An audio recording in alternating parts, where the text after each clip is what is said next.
Bayangkan kalian sedang membuka Google Chrome, mendengarkan musik, dan mengunduh file secara bersamaan. Mengapa komputer masih dapat bekerja dengan lancar tanpa mengalami gangguan? Jawaban dari pertanyaan tersebut adalah karena adanya sistem operasi yang mengatur seluruh sumber daya komputer. Gimana lebih jelasnya? Langsung saja ke video. Sistem operasi adalah perangkat lunak yang berfungsi sebagai perantara antara pengguna dengan perangkat keras komputer.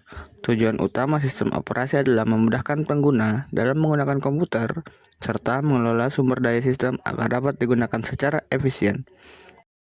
Untuk mencapai tujuan tersebut, sistem operasi memiliki beberapa fungsi penting, yaitu mengelola proses, mengelola memori, mengatur perangkat input dan output, mengelola sistem dan bekas, serta menjaga keamanan sistem. Setelah memahami fungsi sistem operasi, selanjutnya kita akan membahas bagaimana sistem operasi dirancang melalui berbagai jenis arsitektur. Arsitektur sistem operasi merupakan cara penyusunan komponen-komponen dalam sistem operasi serta bagaimana komponen tersebut saling berinteraksi. Terdapat 4 arsitektur yang umum digunakan, yaitu monolitik, layered, microkernel, dan modular. Monolitik adalah seluruh layanan sistem operasi yang berada dalam satu kernel besar sehingga komunikasi berlangsung cepat. Layered adalah sistem operasi dibagi menjadi beberapa lapisan yang memiliki fungsi masing-masing. Microkernel adalah fungsi inti yang berada dalam kernel, sedangkan layanan lainnya dijalankan secara terpisah. Modular adalah kernel yang dapat ditambah atau dikurangi modul sesuai kebutuhan tanpa mengubah keseluruhan sistem. Selanjutnya kita akan membahas bagaimana sebuah aplikasi dapat berkomunikasi dengan sistem operasi melalui Application Programming Interface (API) dan sistem call. API merupakan sekumpulan fungsi yang digunakan oleh programmer untuk mengakses layanan yang disediakan sistem operasi. API memudahkan pengembang karena tidak perlu berinteraksi langsung dengan kernel sistem operasi. Sementara itu, sistem call adalah mekanisme yang digunakan program untuk meminta layanan langsung dari kernel, seperti membuat file, membaca data, mengakses memori, atau menjalankan proses baru. Secara sederhana, ketika pengguna menjalankan suatu aplikasi, permintaan dari aplikasi akan melewati API terlebih dahulu, kemudian diteruskan ke sistem calls, dan akhirnya diproses oleh kernel sistem operasi. Virtual machine atau mesin virtual merupakan teknologi yang memungkinkan beberapa sistem operasi berjalan pada satu perangkat keras fisik yang sama. Dengan bantuan perangkat lunak yang disebut hypervisor, sebuah komputer dapat menjalankan beberapa lingkungan sistem operasi secara terpisah tanpa saling mengganggu. Teknologi ini banyak digunakan untuk pengujian sistem operasi, pengembangan aplikasi, hingga efisiensi penggunaan sumber daya karena satu komputer dapat menjalankan beberapa sistem operasi sekaligus. Berdasarkan pembahasan yang telah dilakukan, sistem operasi berperan sebagai penghubung antar pengguna dan perangkat keras komputer. Sistem operasi memiliki berbagai arsitektur yang menentukan cara komponen-komponen berinteraksi, menyediakan layanan melalui API dan sistem call, serta mendukung teknologi virtual machine yang memungkinkan beberapa sistem operasi berjalan pada satu perangkat keras. Jika dianalogikan sebagai sebuah restoran, sistem operasi berperan sebagai pengelola yang mengatur seluruh aktivitas restoran agar berjalan dengan baik. Arsitektur sistem operasi menggambarkan bagaimana restoran tersebut disusun dan dikelola. API dan sistem calls berperan sebagai jalur komunikasi antar pelanggan dan dapur. Sedangkan virtual machine dapat diibaratkan sebagai beberapa restoran berbeda yang beroperasi dalam satu gedung yang sama tanpa saling mengganggu. Setelah memahami struktur sistem operasi, selanjutnya kita akan membahas bagaimana sistem operasi mengelola program yang sedang berjalan melalui konsep proses dan thread. Proses adalah program yang dieksekusi dan memiliki sumber daya sendiri seperti memori dan data. Sementara itu, thread merupakan unit kerja yang lebih kecil di dalam suatu proses dan dapat berbagi sumber daya dengan thread lainnya. Untuk mengelola proses, sistem operasi menyimpan informasi penting dalam proses control block atau PCB. PCB berisi data seperti proses ID, status proses, dan informasi penggunaan sumber daya. Selama dijalankan, proses dapat berada dalam beberapa state, yaitu new, ready, running, waiting, dan terminated. Operasi pada proses. Sistem operasi dapat membuat proses baru melalui operasi create dan menghentikan proses melalui operasi terminate. Contohnya, saat membuka Google Chrome, sistem operasi akan membuat proses baru, dan ketika aplikasi ditutup, proses tersebut akan dihentikan. Model multithreading. Terdapat beberapa model multithreading yang umum digunakan, yaitu many-to-one, one-to-one, dan many-to-many. Perbedaan utamanya terletak pada cara thread pengguna dipetakan ke thread kernel. Dari ketiga model tersebut, One-to-One merupakan model yang paling banyak digunakan pada sistem operasi modern. Thread libraries. Untuk membantu pengembangan aplikasi multithreading, tersedia berbagai thread library seperti Pthreads pada sistem Linux dan Java Threads pada bahasa pemrograman Java. Dengan adanya proses dan thread, sistem operasi dapat menjalankan banyak pekerjaan secara bersamaan secara lebih efisien.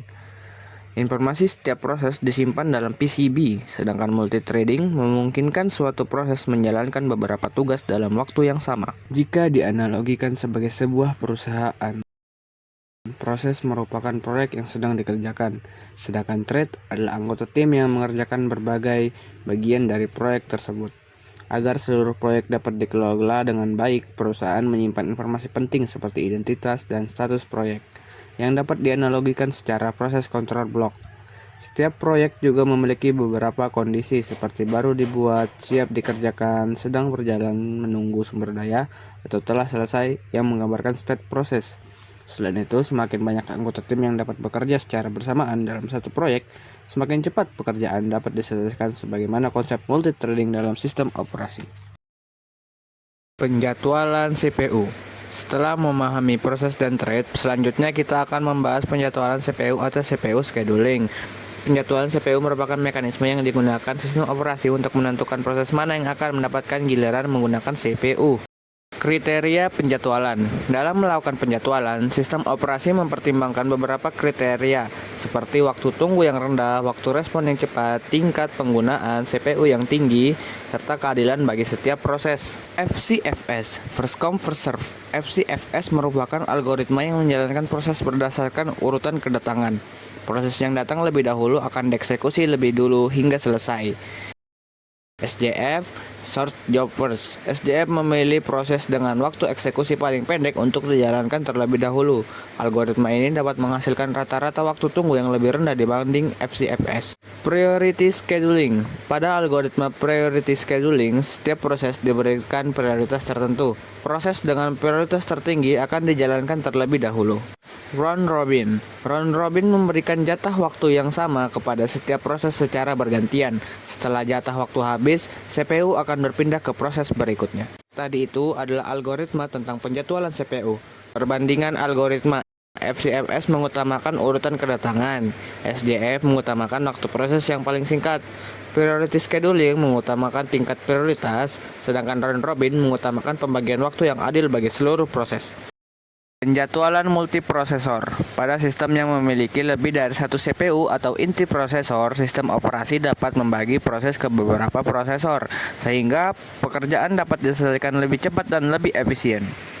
Kesimpulannya, penjadwalan CPU berperan penting dalam menentukan proses yang akan dijalankan oleh sistem. Berbagai algoritma penjadwalan memiliki pendekatan yang berbeda, namun memiliki tujuan yang sama, yaitu meningkatkan efisiensi penggunaan CPU dan memberikan kinerja yang optimal. Bayangkan beberapa orang ingin menggunakan satu meja belajar yang sama. Karena meja hanya dapat digunakan oleh satu orang dalam satu waktu, perlu ada aturan giliran. Ada yang menggunakan meja berdasarkan urutan kedatangan, ada yang diprioritaskan karena kebutuhan lebih mendesak, dan ada yang menggunakan meja secara bergantian dalam jangka waktu tertentu. Konsep inilah yang diterapkan oleh sistem operasi saat menjadwalkan penggunaan CPU. Sinkronisasi dan deadlock. Sinkronisasi. Dalam sistem operasi, beberapa proses dapat berjalan secara bersamaan dan menggunakan sumber daya yang sama. Oleh karena itu, diperlukan mekanisme sinkronisasi untuk memastikan setiap proses dapat bekerja dengan aman tanpa mengganggu proses lainnya. Critical Section dan Rest Condition. Critical Section adalah bagian program yang mengakses sumber daya bersama. Jika proses mengakses sumber daya tersebut secara bersamaan tanpa pengaturan yang tepat, dapat terjadi rest condition, yaitu kondisi ketika akhir bergantung pada urutan eksekusi proses. Solusi sinkronisasi. Untuk mengatasi masalah tersebut, terdapat beberapa solusi sinkronisasi seperti Peterson Solution yang menggunakan pendekatan perangkat lunak serta test and set yang memanfaatkan dukungan perangkat keras untuk mengatur akses ke sumber daya bersama. Semaphore merupakan mekanisme yang digunakan untuk mengontrol jumlah proses yang dapat mengakses suatu sumber daya secara bersamaan. Dengan semaphore, sistem operasi dapat mengatur proses agar tidak saling bertabrakan saat menggunakan sumber daya yang sama. Masalah klasik sinkronisasi. Beberapa contoh masalah sinkronisasi yang sering digunakan sebagai studi kasus adalah prosedur, consumer, dan reader withers. Produser consumer menggambarkan proses yang menghasilkan dan menggunakan data secara bergantian, sedangkan reader withers menggambarkan beberapa proses yang membaca dan menulis data yang sama. Deadlock. Deadlock adalah kondisi ketika dua atau lebih proses saling menunggu sumber daya yang dimiliki proses lain, sehingga tidak ada proses yang dapat melanjutkan eksekusi. Penanganan deadlock. Deadlock dapat ditangani dengan beberapa cara, yaitu mencegah deadlock terjadi, menghindari deadlock, mendeteksi deadlock, atau memulihkan sistem setelah deadlock terjadi. Pada demonstrasi pertama, saya akan menunjukkan cara melihat proses ID atau PID pada sistem operasi Windows. Langkah-langkahnya yang pertama, tekan Ctrl+Shift+ESC untuk membuka Text Manager. Pilih tab detail. Pada tampilan ini, dapat dilihat berbagai proses yang sedang berjalan beserta PID atau proses ID masing-masing. PID digunakan oleh sistem operasi untuk mengidentifikasi dan mengelola setiap proses yang aktif. Pada demonstrasi berikutnya, saya akan menunjukkan bagaimana sistem operasi memberikan prioritas yang berbeda pada suatu proses. Misalnya pada Notepad X, dengan mengubah prioritas proses, sistem operasi dapat memberikan kesempatan yang lebih besar kepada proses tersebut untuk mendapatkan waktu CPU.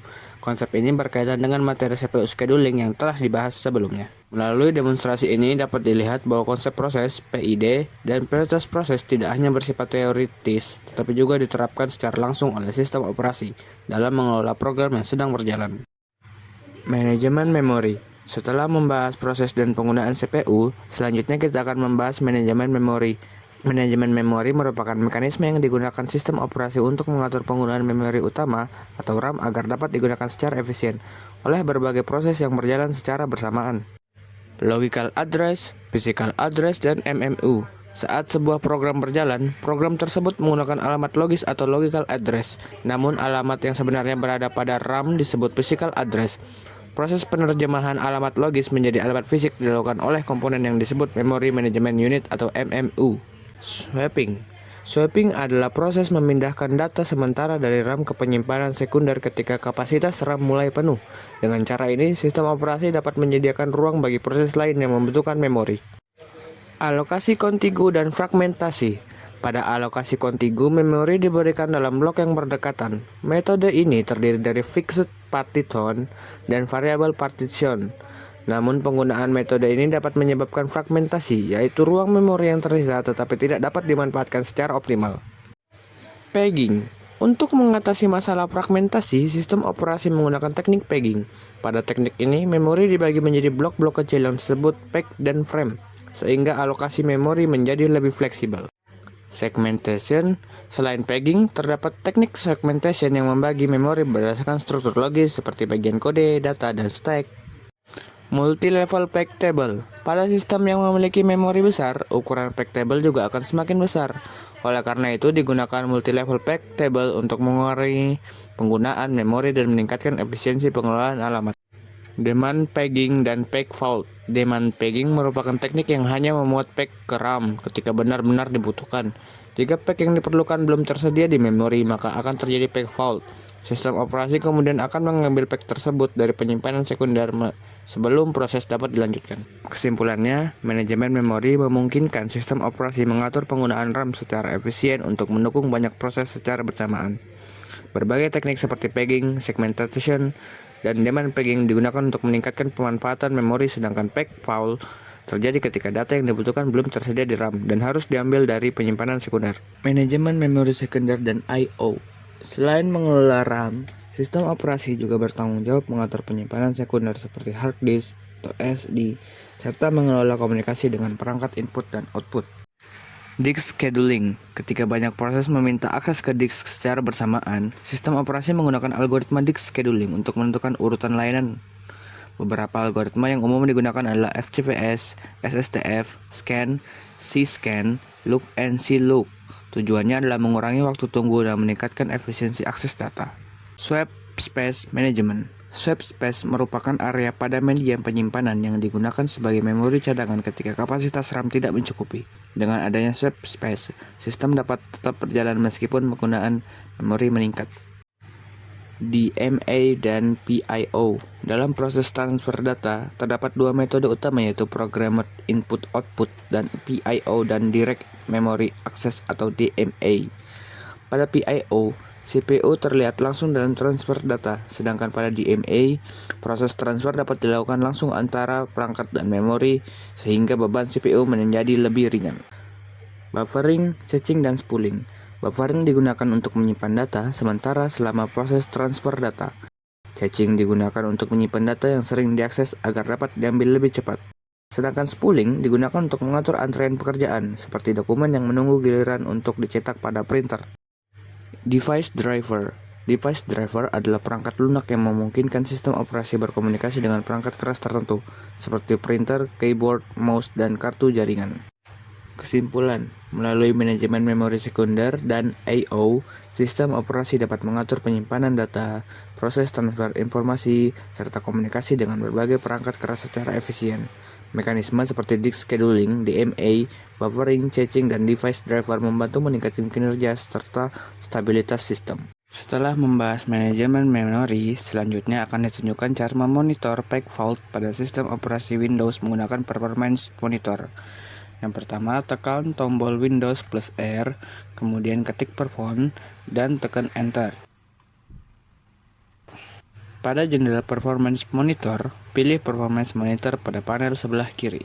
Klik tombol Add Counters atau ikon tanda tambah untuk menambahkan parameter yang akan dipantau. Pilih kategori memori, kemudian pilih Page Fault, lalu klik Add dan OK.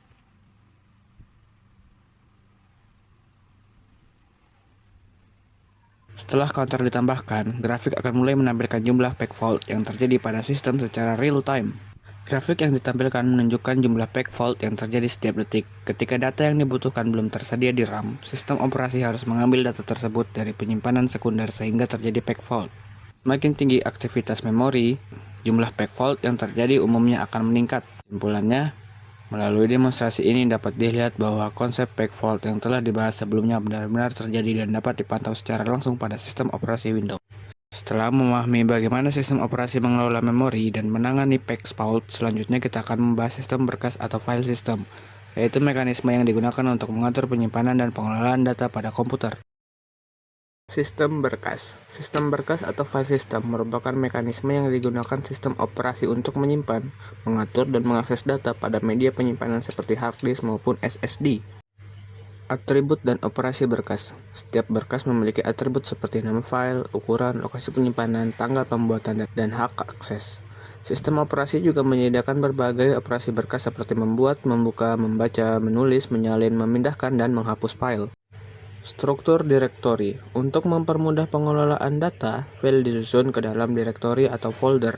Struktur direktori memungkinkan pengguna mengelompokkan file berdasarkan kategori tertentu, sehingga lebih mudah ditemukan. Metode alokasi berkas. Sistem operasi menggunakan beberapa metode untuk menyimpan file pada media penyimpanan, yaitu contiguous allocation, file disimpan secara berurutan, linked allocation, setiap blok data saling terhubung, index allocation, alamat blok data disimpan dalam sebuah indeks. Implementasi direktori. Sistem operasi menggunakan struktur data tertentu untuk mengelola direktori, sehingga proses pencairan dan pengaksesan file dapat dilakukan dengan lebih cepat dan lebih efisien. Manajemen ruang kosong. Selain menyimpan file, sistem operasi juga harus mengelola ruang kosong pada media penyimpanan, agar kapasitas yang tersedia dapat digunakan secara optimal. Kesimpulannya, sistem berkas memungkinkan data disimpan, diorganisasi, dan diakses dengan mudah oleh pengguna maupun aplikasi. Dengan adanya direktori, metode alokasi, dan manajemen ruang kosong, sistem operasi dapat mengelola penyimpanan data secara lebih terstruktur dan efisien. Selanjutnya kita akan membahas modul yang terakhir, yaitu keamanan sistem operasi. Domain proteksi dan akses matriks. Keamanan sistem operasi dimulai dengan pengaturan hak akses. Domain proteksi menentukan sumber daya apa saja yang dapat diakses oleh pengguna atau proses tertentu. Sementara itu, akses matriks digunakan untuk mengatur izin akses terhadap berbagai objek dalam sistem. Ancaman dan mekanisme keamanan. Sistem operasi menghadapi berbagai ancaman seperti akses tidak sah, pencurian data, dan penyalahgunaan sumber daya. Oleh karena itu, sistem operasi menyediakan berbagai mekanisme keamanan untuk melindungi data dan menjaga stabilitas sistem. Autentikasi, OTP, dan enkripsi. Autentikasi digunakan untuk memverifikasi identitas pengguna sebelum diberikan akses sistem. Salah satu bentuk autentikasi yang umum digunakan adalah OTP atau One Time Password. Selain itu, enkripsi digunakan untuk mengubah data menjadi bentuk yang tidak dapat dibaca oleh pihak yang tidak berwenang. Program ancaman. Beberapa ancaman yang sering ditemukan pada sistem operasi antara lain virus, yaitu program yang dapat menyebar dan merusak data; worm, yaitu program yang dapat menyebar secara otomatis melalui jaringan; trojan, yaitu program yang menyamar sebagai aplikasi normal tetapi memiliki tujuan berbahaya.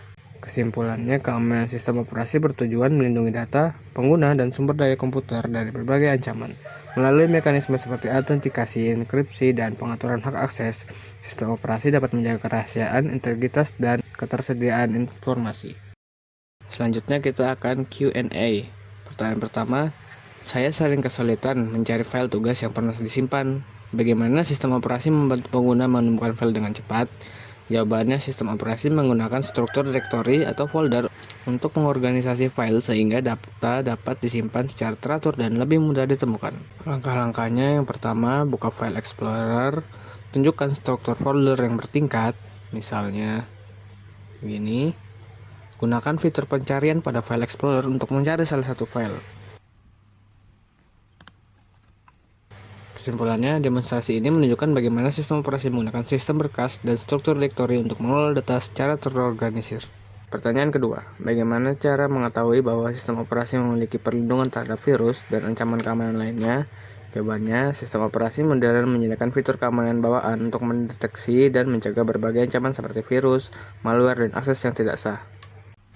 Langkah-langkahnya, yang pertama, buka Windows Security melalui menu Start.